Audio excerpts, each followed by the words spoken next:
જય શ્રી કૃષ્ણ, નમસ્તે. કેમ છો? તમારા બધાનું મારી ચેનલ પર ઘણું સ્વાગત છે. તો આજે આપણે બનાવીશું કેળા મેથીના ભજીયા. તો શરૂ કરીએ આજની રેસીપી. એના માટે મેં કેળા લઈ લીધા છે. હું અહીંયા 4 કેળાનો યુઝ કરવાની છું. તો કેળાને પહેલાં તો આ રીતે છોલી લેવાના છે. મિત્રો, તમે મારી ચેનલ પર પહેલી વાર આવ્યા હોય તો ચેનલને સબસ્ક્રાઈબ જરૂર કરજો અને બેલ આઇકનને બી પ્રેસ કરી દેજો, જેથી કરીને મારી નવી રેસિપીસની નોટિફિકેશન તમને જલ્દીથી મળી જાય. તો અહીંયા મેં બધા જ કેળાને છોલી લીધા છે. હવે આપણે એને છીણી લેવાના છે. તો તેના માટે મેં એક મોટું વાસણ લઈ લીધું છે અને છીણીથી આ રીતે એને છીણી લેવાના છે. તમે એને મેશ પણ કરી શકો છો. આ રીતે છીણવાથી કેળાના મોટા ટુકડા રહેતા નથી. એના કારણે ભજીયા આપણા સરસ બનીને તૈયાર થશે. તો એટલા માટે કેળાને છીણી લેવા જોઈએ. અહીંયા મેં 1.5 કપ જેટલું બેસન લીધું છે, ચણાનો લોટ લીધો છે જેને મેં ચાળીને લીધો હતો. હવે 1 કપ જેટલી મેથી લઈશું, જેને મેં ધોઈને સમારી લીધી હતી, તે એડ કરી દઈશું. 1 ચમચી લીલા મરચાંની પેસ્ટ અને 1 ચમચી આદુની પેસ્ટ ઉમેરીશું. 1.5 ચમચી જેટલો મરીનો પાવડર નાખીશું. થોડી હળદર ઉમેરીશું. વધારે પડતી હળદર નથી નાખવાની. 1 થી 2 ચમચી જેટલો ધાણાનો પાવડર નાખવાનો છે. સ્વાદ પ્રમાણે મીઠું નાખી દઈશું અને 1 ચમચી જેટલી ખાંડ ઉમેરીશું. ખાંડ નાખવી જરૂરી છે કારણ કે આપણે કેળા મેથીના ભજીયા બનાવવાના છે, એટલા માટે.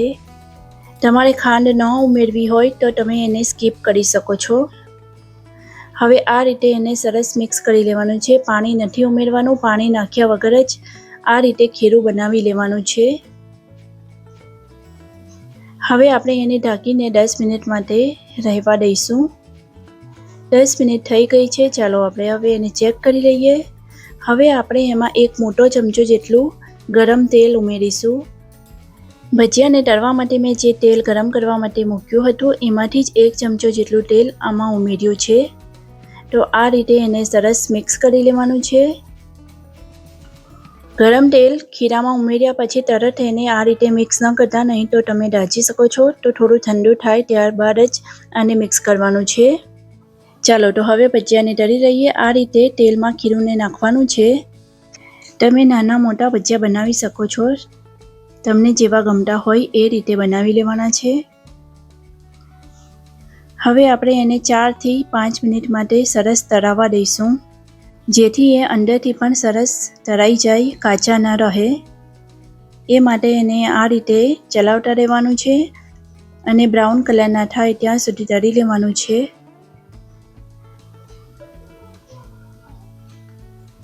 આ રીતે એને ફેરવતા રહેવાનું છે. મિત્રો, તમને મારી રેસીપી ગમતી હોય તો લાઈક અને શેર જરૂર કરજો.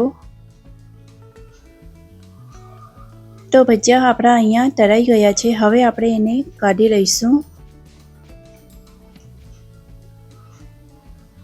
આ ભજીયા ખાવામાં એકદમ ટેસ્ટી લાગે છે. ઠંડા પણ સારા લાગે છે અને ગરમ પણ સારા લાગે છે.